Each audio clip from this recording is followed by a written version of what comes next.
Hello guys, I am Jenny B. Mendoza, DSHM2D4, and I am here to discuss the team sport volleyball. What is volleyball game? Volleyball game played by two teams, usually of 6 players on a side, in which the player use their hands to bat a ball back and forth over a high net, trying to make the ball touch the court within the opponent's playing area before it can be returned. Volleyball is a team sport in which two teams of 6 players are separated by a net. Each team tries to score points by grounding a ball on the other team's court under organized rules. It has been a part of the official program of the Summer Olympic Games since Tokyo 1964. What is the history of volleyball? William G. Morgan, in 1915 in the winter of 1895 in Holyoke, Massachusetts, United States. William G. Morgan, a YMCA physical education director, created a new game called Mintonet, a name derived from the game of badminton as a pastime to be played probably indoors and by any number of players. Mintonet was designed to be an indoor sport, less rough than basketball, for older members of YMCA while still requiring a bit of athletic effort. Morgan called the sport Mintonet until a professor from Springfield College in Massachusetts noted the volleyballing nature of play and proposed the name of volleyball. So, what is the rules and regulation of volleyball? First is, a team consists of 6 players. You must play with at least 5 players, 2 of which must be women. Never more than 3 men on the court at a time. This must be called before the game. Second is, it is considered a forfeit for your team if you have less than 5 players. You are welcome to play an exhibition game, but it will count as a loss in the standing. This must be called before the game, so if the 4-player team wins, no conflict can ensure. All players must be present within the 15-minute grace period. Third is, each member of the team shall serve in turn, rotating clockwise. Fourth is, team will volley for first serve. The team winning the volleyball will serve the first game. The team that loses serves the following game.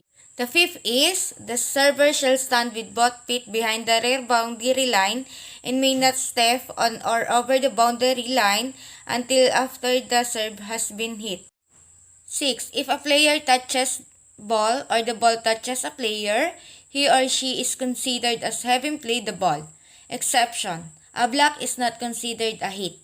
Each team may hit the 3 ball 3 times before the ball is hit to the opposing team. Then 7, players are not permitted to scoop, hold, or lift the ball. Players may not touch the net. 9. It is legal to contact the ball with any part of the body above the knees as long as the ball rebounds immediately and does not lie against the body. Kicking is not permitted. And the last one, it is permissible to run out of bounds and play a ball before it contacts an object out of bounds. Once it hits an object out of bounds, it is a dead ball.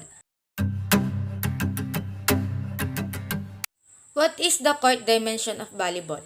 First is, the court dimension a volleyball court is 9 meter times 18 meter, 29.5 feet times 59.1 feet divided into equal square halves by a net with a width of 1 meter, 39.4 in 17. The top of the net is 2.43 meter, 7 feet 11.16 in, above the center of the court for the men's competition, and 2.24 m, 7 feet 4.316 in for women's competition, varied for veterans and junior competition.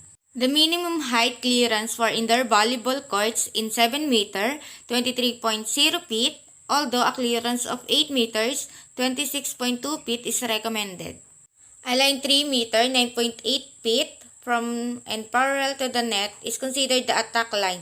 This 3 meters or 10 foot line divides the court into back row and front row areas. Also back court and front court. These are in turn divided into 3 areas each. These are numbered as follows, starting from area 1, which is the position of serving player. This is officiating of volleyball. Volleyball is generally officiated by 2 referees and 2 line judges. The first referee should talk to all the officiating crew members before the match starts, going over any question officials might have about the responsibilities. The first referee should have a talk with the second referee before the match starts, discussing issues such as a pre-match protocol and anything that will help the match run more smoothly. The second referee should establish a rapport with test scorekeeper and libero tracker. If the scorer and libero tracker have a problem or don't understanding something, they should be comfortable enough to ask the second referee for help. Scorekeeper. A scorekeeper's main job is to make sure the score is correct at all times. The scorekeeper uses a score sheet to keep track of the game. Pre-match. Before the match starts, the scorekeeper should fill in the pre-match info, teams' names, starting lines up, etc.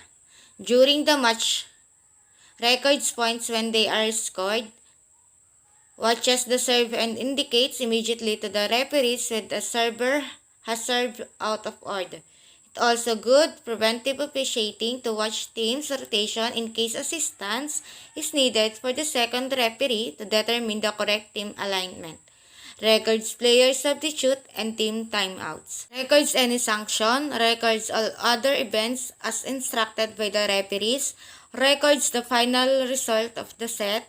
In the case of a protest, after the first referee gives authorizations, the scorekeeper lets the game captain write a statement for protest on the score sheet. After the match, records the final result of the match, signs the score sheet. Assistant scorer notifies any fault with the libero replacement, operates the manual scoreboards on the scorer table, checks the scores on the scoreboard, the score on the score sheet. The last one is line judge. Watch the end line and sideline of the respective corners.